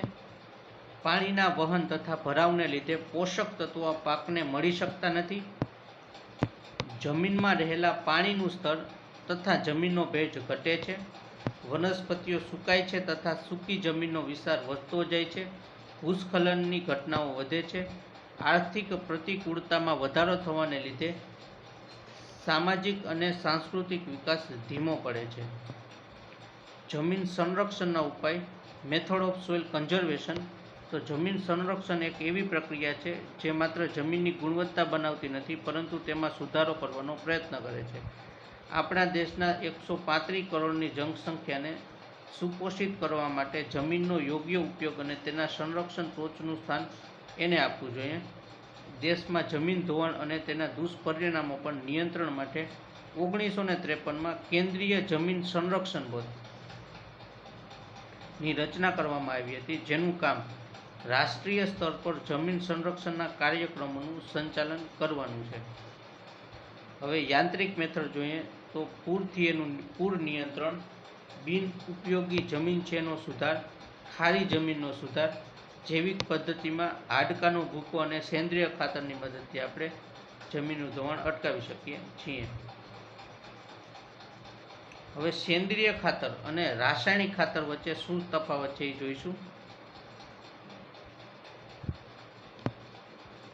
તો રાસાયણિક ખાતર છે એ કારખાનામાં રાસાયણિક પ્રક્રિયા દ્વારા મુખ્ય કે ગૌણ પેદાશ તરીકે ઉત્પન્ન કરવામાં આવે છે, જ્યારે સેન્દ્રિય ખાતર છે એ વનસ્પતિઓના જુદા જુદા ભાગો, પશુઓના મળમૂત્ર અને હાડકામાંથી બનાવવામાં આવે છે. રાસાયણિક ખાતરમાં મધ્યમ કે ઉચ્ચ સાંદ્રતા ધરાવતા અમુક વિશિષ્ટ તત્વો હોય છે, જ્યારે સેન્દ્રિય ખાતર હોય એની અંદર 1 કે 2 મુખ્ય તત્વો નહીં પરંતુ nitrogen, potassium, phosphorus, calcium, magnesium, sulphur અને અનેક સૂક્ષ્મ પોષક તત્વો હળવી માત્રામાં રહેલા હોય છે. જથ્થામાં રાસાયણિક ખાતરમાં રહેલ પોષક તત્વોની સાંદ્રતા વધુ હોવાથી તેને ઓછા વજનમાં સહેલાઈથી લાવીને ઉપયોગ કરી શકાય છે, જ્યારે સેન્દ્રિય ખાતરમાં પોષક તત્વોની સાંદ્રતા ઓછી હોવાથી પ્રમાણમાં જથ્થો વધારે વાપરવો પડે છે અને તેને સહેલાઈથી લાવી શકતા નથી. રાસાયણિક ખાતર છે એ વિપુલ માત્રામાં મળી જાય છે, જ્યારે સેન્દ્રિય ખાતર છે એની મર્યાદિત પ્રમાણમાં મળી રહે છે. અસરકારકતામાં ટૂંકા સમયગાળામાં પાક ઉપર અસર બતાવે છે કયા રાસાયણિક ખાતરો, જેથી ઝડપથી ઉત્પાદન મેળવી શકાય છે, અને સેન્દ્રિય ખાતર છે એ લાંબા સમયગાળા પછી પાક ઉપર અસર બતાવે, આથી શરૂઆતમાં ઓછું ઉત્પાદન આવે છે. રાસાયણિક ખાતર લાંબા ગાળે જમીનનું બંધારણ બગાડે છે અને પાકની ઉત્પાદકતા ઘટાડે છે, જ્યારે સેન્દ્રિય ખાતર છે એ લાંબા સમય પછી પાકનું ઉત્પાદન વધારે છે અને કાંઈ પ્રદૂષણ પણ કરતું નથી, એટલે જમીનને બગાડતું પણ નથી ને જમીનનું બંધારણ સુધારે છે અને પાક ઉત્પાદકતા જળવાઈ રહે છે. ગુજરાતની જમીન આપણે આગળ જોયું એ ભારતની જમીન જોઈ. હવે આપણે જોઈશું ગુજરાતની જમીન. તો ગુજરાતની જમીનને ટોટલ 7 પ્રકારોમાં વહેંચી શકાય છે. એમાં પહેલું છે કાપની જમીન, બીજું છે કાળી અથવા રેગુડ સોઇલ, ત્રીજી પડખાવ જમીન, ચોથી ક્ષારીય જમીન, પાંચમી છે રેતાળ જમીન, છઠ્ઠી છે પહાડી જમીન, સાતમી છે જંગલોની જમીન. સૌથી પહેલું છે કાપની જમીન. તો ગુજરાતમાં 50%થી પણ વધુ વિસ્તારમાં કાપની જમીન આવી છે અને એના મુખ્ય 2 પેટા પ્રકાર છે. પહેલી નદીના કાપની જમીન. તો આ જમીનમાં ભાઠાની, ગોરાટ, ગોરાળુ અને બેસર જમીનનો સમાવેશ થાય છે નદીના કાપની જમીનમાં. અને કિનારાની અને મુખ્ય ત્રિકોણ પ્રદેશની કાપની જમીન. તો તળ ગુજરાતના મેદાની પ્રદેશમાં આ પ્રકારની જમીન વધુ છે અને તેમાં ચૂનાનું તત્વ ઓછું હોય છે અને કાપની જમીનમાં ફોસ્ફરસનું વધુ હોવાથી જમીન અલ્કાલી બને છે. ઉદ્ભવકાળની દ્રષ્ટિએ ગુજરાતની કાપની જમીનના નીચે મુજબના 2 પ્રકાર પડે છે. પહેલું છે ગોરાટ અથવા જૂના કાપની જમીન, જેને ભાંગર કહે છે. એટલે ગોરાટ જમીનમાં જોઈશું તો આ જમીન છે જૂના કાપ હોવાથી તેની ફળદ્રુપતા ઓછી હોય છે અને તેમાં ફોસ્ફરિક એસિડનું પ્રમાણ વધુ અને ચૂનાનું પ્રમાણ ઓછું હોય છે. સેન્દ્રિય તત્વોનું પ્રમાણ છે 4થી 5% હોય છે અને આવી જમીન છે જંબુસર, ભરૂચ, ખેડા જિલ્લામાં સાબરમતી અને મહી વચ્ચેના વિસ્તારો, ડભોઈ, વડોદરા તથા સુરતમાં જોવા મળે છે. ગોરાટ પ્રકાર અથવા જૂના કાપની જમીન. એના પછી છે ભાઠાની અથવા નવા કાપની જમીન. ગોરાટ છે એ જૂના કાપની જમીન, ભાઠાની જમીન અથવા નવા કાપની જમીન. તો આ જમીન છે એ નવા કાપની જમીન છે અને જમીનની ફળદ્રુપતા વધુ હોય છે, નવી છે એટલે, અને જમીનમાં નાઇટ્રોજન, ફોસ્ફરિક એસિડનું પ્રમાણ ઓછું હોય છે અને આ જમીન નદીઓના મેદાનમાં જોવા મળે છે. ઘઉં, શાકભાજી, તરબૂચ અને શક્કરટેટી માટે વધુ અનુકૂળ છે. આ જમીનમાં રેતીનું પ્રમાણ છે 45% હોય છે, માટીનું પ્રમાણ 17% અને સેન્દ્રિય તત્વોનું પ્રમાણ 5થી 6% હોય છે. ગોરાટ જોઈ લીધું. એના પછી ભાઠાની જમીન જોઈ લીધી. ગોરાટ છે એ જૂના કાપની જમીન, ભાઠાની જમીન છે એ નવા કાપની જમીન. એના પછી ત્રીજું છે ગોરાળુ જમીન.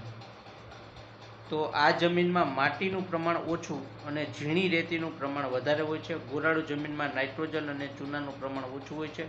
ફોસ્ફરસનું પ્રમાણ છે એ મધ્યમ અને પોટાશનું પ્રમાણ વધુ હોય છે. આ જમીનમાં માટી છે એ 10%થી ઓછી અને રેતીનું પ્રમાણ 80% જેટલું હોય છે. આ જમીન છે એ મહી, સરસ્વતી વચ્ચેના પ્રદેશોમાં ગોરાળુ જમીન વધારે જોવા મળે છે, જેમાં ખેડા, અમદાવાદ, પાટણ, આણંદ, વડોદરા, મહેસાણા, સાબરકાંઠા, બનાસકાંઠા અને અરવલ્લી જિલ્લાનો સમાવેશ થાય છે. ઉત્તર ગુજરાત, મધ્ય ગુજરાતના પ્રદેશોમાં આવેલ રેતાળ કાપની જમીનને સ્થાનિક ભાષામાં ગોરાળુ જમીન કહેવાય છે. ઘઉં અને ડાંગર માટે ગોરાળુ જમીન છે એ વધુ અનુકૂળ છે. એના પછી છે બેસરની જમીન.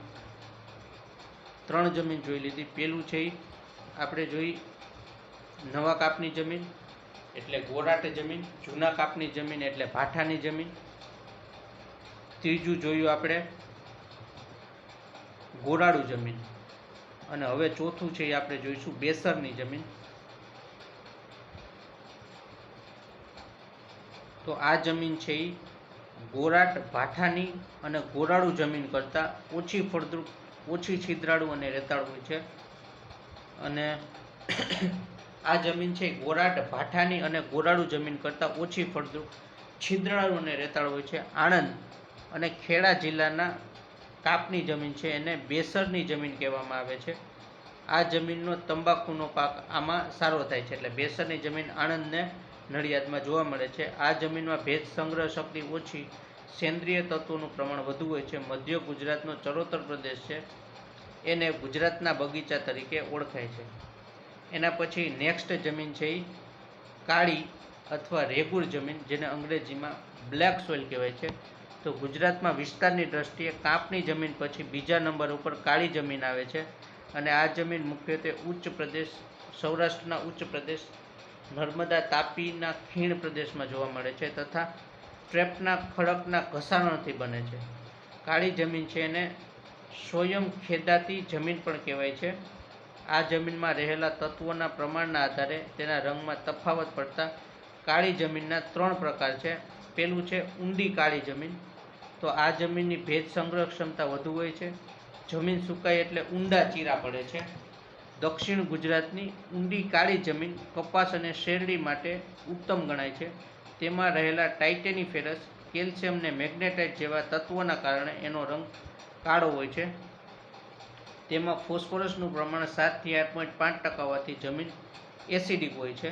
આ જમીનમાં 40 થી 60% જેટલું માટીનું પ્રમાણ હોય છે. દક્ષિણ ગુજરાતમાં ગુજરાતના ભરૂચ, નર્મદા, સુરત, તાપી, નવસારી, વડોદરા, વલસાડમાં આવી જમીન જોવા મળે છે. અને આ જમીન દક્ષિણ ભારત છે એની અંદર રેગરના નામથી ઓળખાય છે. નર્મદા અને તાપી ખીણ પ્રદેશોની આ જમીનમાં કેલ્શિયમ કાર્બોનેટ, મેગ્નેશિયમ, એલ્યુમિનિયમ અને લોહ તત્વો વધુ પ્રમાણમાં જોવા મળે છે. નાઇટ્રોજન અને ફોસ્ફરિક એસિડનું પ્રમાણ ઓછું હોય છે. ઊંડી કાળી જમીન પછી મધ્યમ કાળી જમીન. તો આ જમીન મુખ્યત્વે પંચમહાલ, સાબરકાંઠા અને અરવલ્લીમાં જોવા મળે છે. આ જમીનમાં ચૂનાના તત્વો, સેન્દ્રિય દ્રાવ્યો તેમજ માટીનું પ્રમાણ દક્ષિણના પ્રદેશો કરતાં ઓછું હોય છે. અને આ જમીનમાં 40% માટી, 40% રેતી, 5 થી 7% સેન્દ્રિય દ્રવ્યો, 0.05 થી 0.07% નાઇટ્રોજન અને 1 થી 2% જેટલું ચૂનાનું પ્રમાણ હોય છે. પંચમહાલમાં આ જમીન ઉપર ડાંગરનું વાવેતર અને તળ ગુજરાતમાં મગફળી, મકાઈનું વાવેતર થાય છે. સૌરાષ્ટ્રમાં મગફળી અને કપાસનું વાવેતર થાય છે. છીછરી કાળી જમીન.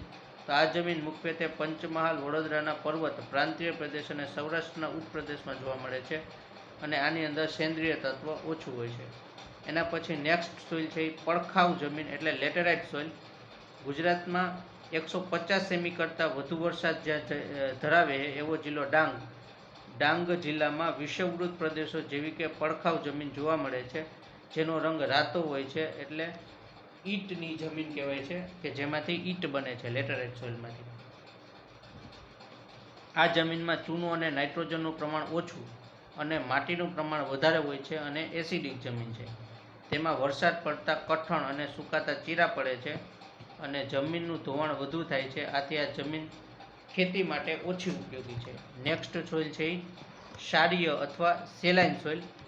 આ જમીન ભાલકાંઠા તરીકે ઓળખાતા ભાવનગર, અમદાવાદ, આણંદ, ખેડા જિલ્લાના કેટલાક વિસ્તારોમાં, દક્ષિણ ગુજરાતના દરિયા કિનારે તથા સૌરાષ્ટ્રના ઘેડ પ્રદેશમાં જોવા મળે છે.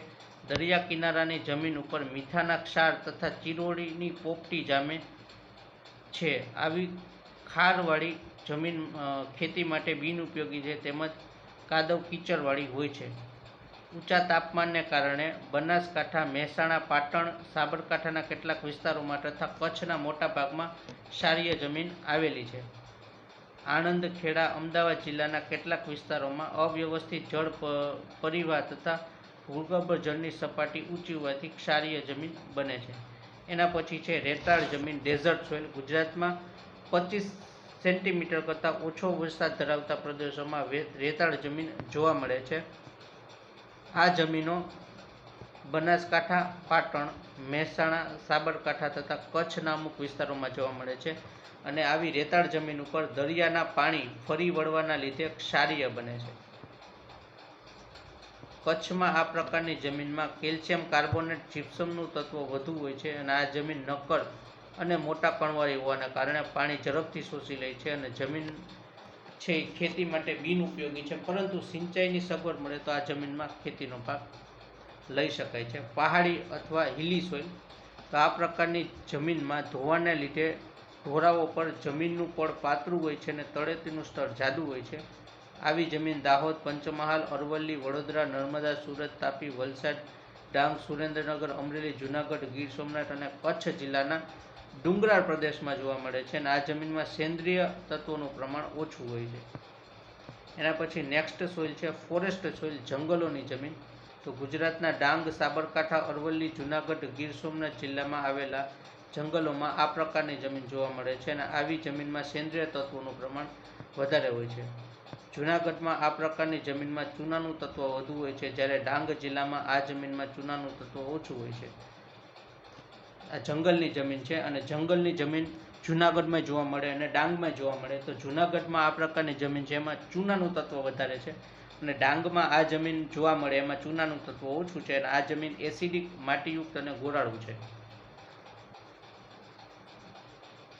આ સિવાય કેટલા વિસ્તારોમાં જમીનના ભૂપૃષ્ઠ, બંધારણ અને રંગના આધારે સ્થાનિક પ્રદેશો પ્રમાણે જમીન વિવિધ નામે ઓળખાય છે, જેમ કે ઘેડની જમીન, ધારની જમીન અને ક્યારીની જમીન. તો ઘેડની જમીન છે એ ગીર સોમનાથ, જૂનાગઢ દક્ષિણ ભાગમાં મોટે ભાગે નીચા ભૂમિ વિસ્તારોમાં ચોમાસામાં પાણી ભરાતા આવી જમીન રચાય છે તથા જમીન દળદાર અને ચોમાસા પછી ખેડી શકાય છે. આ જમીન ફળદ્રુપ હોવાથી તેમાં ડાંગર અને ફળફળાદી પાકોની ખેતી આમાં થાય છે, એ ઘેડની જમીન. ત્યારબાદ ધારની જમીન, તો અમરેલી તથા જૂનાગઢ જિલ્લાની સમતલ અને ફળદ્રુપ ખેતીલાયક જમીનને ધારની જમીન તરીકે ઓળખવામાં આવે છે. આ જમીન ડુંગરાળ પ્રદેશોની નજીક આવેલી હોય છે તથા આ જમીન મુખ્યત્વે મગફળીનું વાવેતર થાય છે. ક્યારીની જમીનમાં ખેડા, આણંદ, મહેસાણા જિલ્લાની માટીયુક્ત કાપની જમીનને કાળી જમીન તરીકે ઓળખવામાં આવે છે અને આ જમીનમાં માટીનું પ્રમાણ વધુ અને ચૂનાનું પ્રમાણ ઓછું તથા ભેજ સંગ્રહ શક્તિ વધારે હોય છે અને આ જમીનમાં મુખ્યત્વે ડાંગર પાકની વાવણી થાય છે. અગત્યની કૃષિ પદ્ધતિઓ, એમાં પગથિયા પદ્ધતિનો ઉપયોગ, ટેરેસ ફાર્મિંગ પ્રોસેસ. તો ઢોળાવાળા તથા પહાડી પ્રદેશોમાં ઢોળાવાળી જમીન ઉપર પગથિયા આકારના નાના ખેતરો બનાવવામાં આવે છે. ખેતરોમાં વધુ પાણીની આવશ્યકતાવાળા પાક ઉગાડવામાં આવે છે અને આ પદ્ધતિ દ્વારા જમીનના પોષક તત્વો અને જમીનના ધોવાણમાં ઘટાડો થાય છે. સમોચ્ચ રેખા પદ્ધતિનો ઉપયોગ એટલે કન્ટૂર પ્રોસેસ. સમોચ્ચ રેખા ખેતી પદ્ધતિમાં સમોચ્ચ રેખા બાંધીને પાણીને રોકવા માટેનો એક પ્રયત્ન છે. પાણીને રોકવાથી પાણીનો પ્રવાહ ધીમો થાય છે અને તેથી પાણીનું ધોવાણ અટકે છે. એના પછી છે સ્થળાંતરિત ખેતી પર પ્રતિબંધ, prohibition of shifting cultivation. Zoom ખેતીમાં જંગલો કાપીને બાળીને એમાં ખેતી કરવામાં આવે છે, જેના હિસાબે જમીનને ખૂબ નુકસાન થાય છે, જેના પર પૂર્ણ રૂપથી પ્રતિબંધ લગાવવો જોઈએ, જેથી જમીન સંરક્ષણ થઈ શકે. એના પછી છે પાકોની ફેરબદલી. તો કૃષિ માટે જમીનના કોઈ એક ભાગ ઉપર જુદા જુદા પાકની ચોક્કસ ક્રમમાં ખેતી કરવાની પદ્ધતિને પાકોની ફેરબદલી કહેવામાં આવે છે. કોઈ પણ એક જમીનમાં સતત એક પાક લેવાથી જમીનનું પોષક તત્વ અને પાકના ફૂલ ઉત્પાદન ઉપર જોવા મળતી પ્રતિકૂળ અસરને પાક ચક્ર દ્વારા અનુકૂળ બનાવી શકાય છે.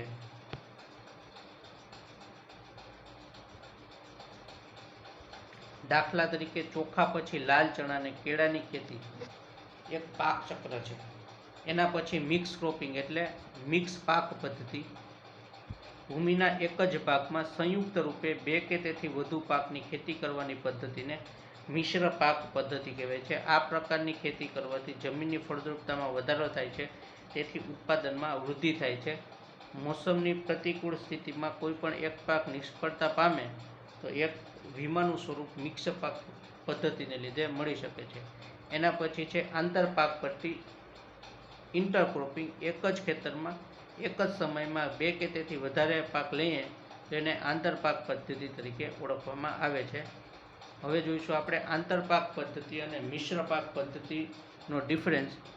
તો આંતરપાક પદ્ધતિ એકમ વિસ્તારની ઉત્પાદકતામાં સુધારો અને જ્યારે પાક નિષ્ફળતા ઓછી કરવી હોય તેમાં મિક્સ પાક પદ્ધતિનો ઉપયોગ થાય છે.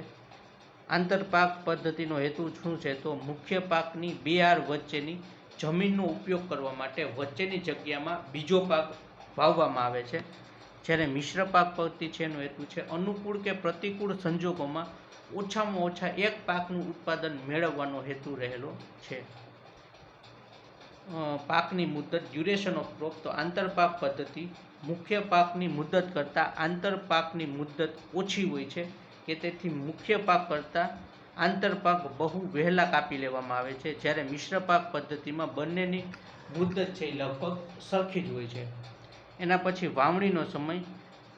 વાવણીનો સમય બંને પાકનો સરખો કે અલગ અલગ પણ હોઈ શકે છે આંતરપાકમાં, પણ મિશ્ર પાક છે એમાં બધા મિશ્ર પાકનો જે વાવણીનો સમય છે એ એક જ હોય છે. આંતરપાક પદ્ધતિમાં પાકોને જુદી જુદી હરોળમાં વાવવામાં આવે છે, જ્યારે મિશ્ર પાક પદ્ધતિમાં મોટે ભાગે દરેક પાકોને ભેગા જ વાવવામાં આવે છે. ઉદાહરણ જોઈએ તો કપાસની પાકની વચ્ચે ટમેટા અને મરચાંની ખેતી કરવી, નીલગિરીના વૃક્ષની ખેતીના વૃક્ષોમાં શાકભાજી ઉગાડવા, તો ઇન્ટરક્રોપિંગ આમાં આવશે. જ્યારે બાજરી અને મગની ભેગી ખેતી કરીને મિશ્ર પાકનું ઉદાહરણ છે. અડધા પાકમાં બાજરી અને અડધા ખેતરમાં મગની ખેતી કરવી એ પણ મિશ્ર ક્રોપિંગનું ઉદાહરણ છે. જમીન સ્વાસ્થ્ય કાર્ડ, સોઇલ હેલ્થ કાર્ડ, તો એની શરૂઆત છે 19 ફેબ્રુઆરી 2015ના રોજ રાજસ્થાનના સુરતગઢ ખાતેથી માનનીય વડાપ્રધાન નરેન્દ્ર મોદી દ્વારા આની શુભ શરૂઆત થઈ.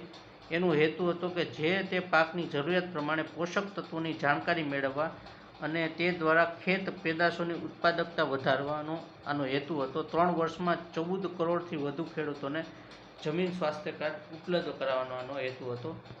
સોઇલ હેલ્થ કાર્ડનો વિચાર ગુજરાત ખાતે આવેલા આણંદ કૃષિ યુનિવર્સિટી દ્વારા વિકસાવવામાં આવ્યો હતો અને આ યોજનાનો હેઠળ ખેડૂતોની જમીનના નમૂનાને આધારે જમીનમાં રહેલા 17 પ્રકારના સૂક્ષ્મ પોષક તત્વોની ચકાસણી કરીને જમીનના કયા પ્રકારની ખેતી માટે અનુકૂળ છે તેના આધારે ખેડૂતોને પાક અંગેની જાણકારી મેળવી શકાય છે. જમીન સુધારણાના ઉપાય તરીકે સૂક્ષ્મ પોષક તત્વો બહારથી ઉમેરી શકાય છે. આમ ખેત જમીનની તંદુરસ્તી દર્શાવતી આ સેવા સોઇલ હેલ્થ કાર્ડ તરીકે દર્શાવે છે અને આ યોજના કેન્દ્ર સરકારની છે જે ગુજરાત મોડલ ઉપર આધારિત છે. સૌથી પહેલી આની શરૂઆત છે રાજસ્થાનના સુરતગઢ ખાતે માનનીય વડાપ્રધાન દ્વારા કરવામાં આવી. દર વર્ષે 3 વર્ષે સોઇલ હેલ્થ કાર્ડની વિગતો અપડેટ કરવામાં આવે છે અને એક ખેતરને 3 વર્ષમાં એક જ વાર જમીન સ્વાસ્થ્ય કાર્ડ મળશે. એના પછી વિશેષ જાણકારીમાં નવા સંશોધન પ્રમાણે કુદરતી છોડની વૃદ્ધિ અને વિકાસ માટે 17 પોષક તત્વોની આવશ્યકતા હોય જેને 3 ભાગમાં વહેંચવામાં આવ્યા છે. પ્રાથમિક પોષક તત્વો છે એની અંદર આવે છે મુખ્ય પોષક તત્વોમાં ઓક્સિજન, કાર્બન, નાઇટ્રોજન આવ્યા. પ્રાથમિક પોષક તત્વોમાં ફોસ્ફરસ, નાઇટ્રોજન ને પોટાશ આવે. દ્વિતીય પોષક તત્વોમાં મેગ્નેશિયમ, કેલ્શિયમ ને સલ્ફર. સૂક્ષ્મ પોષક તત્વોમાં મેંગેનીઝ, બોરોન, આયરન, તાંબુ, ઝીંક, મોલિબ્ડેનમ, કોબાલ્ટ ને ક્લોરિન આવે છે. હવે આપણે જોઈશું છોડની વૃદ્ધિ માટે જમીનમાંના પોષક તત્વોના કાર્યો શું છે. તો કેલ્શિયમ છે એ કોષના બંધારણ અને વિભાજનમાં મદદરૂપ છે. કોબાલ્ટ છે એ નાઇટ્રોજનનું સ્થિતિકરણ કરે છે. વિટામિન B12 નું નિર્માણ કરે છે. આયરન છે એ શ્વસન અને ક્લોરોફિલ ઉત્પાદન માટે જરૂર છે. પોટેશિયમ છે એ રોગ પ્રતિકારક શક્તિ વધારવા અને પાણીનું યોગ્ય અવશોષણ કરવામાં ઉપયોગ થાય. પછી મેગ્નેશિયમ છે એનું કાર્ય છે છોડમાં આયરન અવશોષણમાં મદદરૂપ અને ક્લોરોફિલનું મુખ્ય તત્વ છે. મોલિબ્ડેનમ છે કઠોળના પાકમાં નાઇટ્રોજનનું સ્થિતિકરણ કરે છે. નાઇટ્રોજન છે વિકાસ અને પ્રોટીનનું ઉત્પાદન કરે. ફોસ્ફરસ છે મૂળનો વિકાસ, ઉર્જા સંગ્રહ અને જલ્દી ફળને પકાવવા માટે ફોસ્ફરસનું કાર્ય છે. સલ્ફર છે પ્રોટીન અને તેલની રચનામાં સહાયક. ઝીંક છે એન્ઝાઇમ સક્રિયકરણ અને પ્રોટીન સિન્થેસિસમાં એનો ઉપયોગ થાય છે. 1 ગુઠા એટલે 121 ચોરસ વાર. ત્યારબાદ 1 એકર એટલે 48-40 ચોરસ વાર. 1 વીઘા એટલે 23.50 ગુઠા. 1 વીઘા એટલે 2378 ચોરસ મીટર. 1 વીઘા એટલે 2444 વાર. 1 ચોરસ મીટર એટલે 1.196 ચોરસ વાર. 1 ચોરસ વાર એટલે 9 ચોરસ ફૂટ. 1 હેક્ટર એટલે 2.47 એકર. ત્યારબાદ 1 એકર એટલે 40 ગુઠા. 1 એકર એટલે 1 એકર એટલે 1.6002 વીઘા, 1 હેક્ટર એટલે 10,000 ચોરસ મીટર, 1 હેક્ટર એટલે 4.21 વીઘા. એના પછી છે વન લાઇનર. તો જમીનના અભ્યાસ છે. જમીનના અભ્યાસના વિજ્ઞાનને શું કહેવાય? તો એને કહેવાય છે પેડોલોજી. ભારતીય કૃષિ સંશોધન પરિષદ Indian council of agriculture research અનુસાર ભારતની જમીનના મુખ્ય કેટલા પ્રકાર છે? તો ભારતની જમીનના 8 પ્રકાર છે. કઈ જમીનમાં મુખ્યત્વે ચોખા ઉપરાંત ઘઉં, શેરડી, શણ, કપાસ, મકાઈ, તેલબિયા વગેરે પાક લેવામાં આવે છે? તો એલ્યુવિયલ સોઇલ અથવા કાપની જમીન. કઈ જમીનમાં મુખ્યત્વે બાજરો, મગફળી, બટાટા, ચોખા, રાગી, તંબાકુ, શાકભાજી વગેરેની ખેતી થાય? તો એ લાલ પીળી જમીનમાં. ગુજરાતમાં કાળી રેગર જમીન મુખ્યત્વે કયા જિલ્લામાં જોવા મળે? તો સૌરાષ્ટ્રનો ઉચ્ચ પ્રદેશ, સુરત, નર્મદા, ભરૂચ, વડોદરા, તાપી અને ડાંગમાં જોવા મળે છે. કયા તત્વોને કારણે કાળી રેગર જમીનનો રંગ કાળો હોય છે? તો હ્યુમસ, એલ્યુમિનિયમ, આયરન અને ટાઇટેનિફેરસ મેગ્નેટાઇટની હાજરીના કારણે કાળી જમીનનો રંગ કાળો હોય છે. ત્યારબાદ કઈ જમીનની ભેજ સંગ્રહ શક્તિ ખૂબ વધારે હોય છે અને એના કારણે લાંબા સમય સુધી ભેજ ધારણ કર્યા વિના વર્ષા આધારિત ક્ષેત્રોમાં શુષ્ક ઋતુમાં પણ પાકને ભેજ આપી શકે છે? તો એ કાળી જમીન છે. ક્ષારીય જમીન સુધારવા માટે કઈ સારવાર કરવામાં આવે છે? તો એમાં લીચિંગની સારવાર કરવામાં આવે છે. 1 એકર એટલે 46 ચોરસ વાર, 1 હેક્ટર એટલે 100 ગુઠ્ઠા. વનલાઇનરમાં કન્ટિન્યુ કરશું. કયા પ્રકારની જમીનમાં મુખ્યત્વે ચા, કોફી, મસાલા ઉપરાંત જવ, ડાંગર, ઘઉં વગેરેનું ઉત્પાદન લઈ શકાય છે? તો એમાં આવશે પર્વતીય અથવા વન પ્રકારની જમીન. કયા વર્ષે કેન્દ્રીય જમીન સંરક્ષણ બોર્ડની રચના કરવામાં આવી? તો 1953માં કેન્દ્રીય જમીન સંરક્ષણ બોર્ડની રચના કરવામાં આવી હતી. એક જ ખેતરમાં એક જ સમયમાં 2 કે તેથી વધારે પાક લેવાની પદ્ધતિને આંતરપાક પદ્ધતિ કહેવાય છે. છોડની વૃદ્ધિમાં કોષનું બંધારણ અને વિભાજન માટે કેલ્શિયમ જવાબદાર છે. અને ઉત્તર ગુજરાત, મધ્ય ગુજરાતના પ્રદેશોમાં આવેલ રેતાળ કાપની જમીનને સ્થાનિક ભાષામાં ગોરાળુ જમીન કહેવાય છે. તંબાકુના પાકને બેસર જમીન વધારે માફક આવે છે. દક્ષિણ ગુજરાતની ઊંડી કાળી જમીન કયા પાક માટે ઉત્તમ ગણાય છે? તો દક્ષિણ ગુજરાતની કાળી જમીન છે કપાસ અને શેરડીના પાક માટે ઉત્તમ ગણાય છે. ઘેડની જમીન મુખ્યત્વે કયા જિલ્લામાં આવેલી છે? તો ગીર સોમનાથ અને જૂનાગઢમાં ઘેડની જમીન આવેલી છે. અમરેલી અને જૂનાગઢ જિલ્લાના સમતલ અને ફળદ્રુપ ખેતીલાયક જમીન છે એને ધારની જમીન કહેવાય છે. MCQ જોઈશું. ભારતમાં સૌથી વધુ કયા પ્રકારની જમીન જોવા મળે? તો ભારતની અંદર સૌથી વધુ કાપની જમીન જોવા મળે છે. નવા કાપની જમીન હોય તો એને ખાદર કહેવાય ને જૂના કાપની જમીન હોય તો એને બાગર અથવા ભાંગર કહેવાય છે. કઈ જમીનને સ્વયં ખેડાણની જમીન તરીકે ઓળખાય છે? તો કાળી અથવા રેગર જમીન. પડખાવ જમીનનો રંગ છે એ લાલ હોય તો એ લોહ ઓક્સાઇડના હિસાબે. કઈ જમીનમાં રબર ને કોફી માટે ઉપયોગી?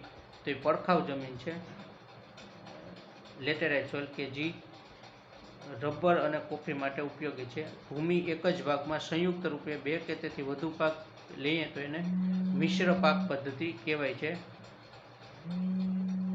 ત્યારબાદ કઠોળમાં નાઇટ્રોજનના સ્થિરીકરણ માટે કયું તત્વ જવાબદાર છે? તો એના માટે છે મોલિબ્ડેનમ જવાબદાર છે. મધ્ય ગુજરાતના કયા પ્રદેશને ગુજરાતના બગીચા તરીકે ઓળખવામાં આવે છે? તો ચરોતર પ્રદેશ. નીચેનામાંથી કયા પરિબળો જમીન નિર્માણને અસર કરતા નથી? તો એ માનવ સર્જિત પ્રવૃત્તિ છે જે જમીન નિર્માણને અસર કરતા નથી. 1 હેક્ટર એટલે કેટલા એકર? તો 1 હેક્ટર એટલે 2.47 એકર. 100 ગુઠ્ઠા એટલે કેટલા હેક્ટર? 100 ગુઠ્ઠા એટલે 1 હેક્ટર. કાપની રેતીનો વ્યાસ કેટલો હોય છે? તો 0.002 થી 0.05 mm. જમીન સ્વાસ્થ્ય કાર્ડમાં કેટલા સૂક્ષ્મ પોષક તત્વોની ચકાસણી કરાય છે? તેમાં 17 હોય તો 17 ઓપ્શન રાઈટ છે. 17 નથી એટલે 16 ટીક કરવું. નીચેનામાંથી કયું પ્રાથમિક પોષક તત્વ નથી? તો મેગ્નેશિયમ છે એ પ્રાથમિક પોષક તત્વ નથી. ઉર્જા સંગ્રહ અને જલ્દી ફળ પાકવા માટે ફોસ્ફરસ આવશ્યક છે. સામાન્ય રીતે જમીનમાં ખનિજ પદાર્થ કેટલા ટકા હોય છે? સામાન્ય રીતે ખનિજ પદાર્થ છે 45%, કાર્બનિક પદાર્થ 5%, હવા અને પાણી 25%. નીચેનામાંથી કયા જિલ્લામાં કાળી જમીન જોવા મળતી નથી? ઇમ્પોર્ટન્ટ છે અમદાવાદ. અમદાવાદમાં કાળી જમીન જોવા મળતી નથી. નીચેનામાંથી પડખાવ જમીનમાં કયો પાક લેવામાં આવે? તો પડખાવ જમીનમાં શેરડીનો પાક લેવામાં આવે છે.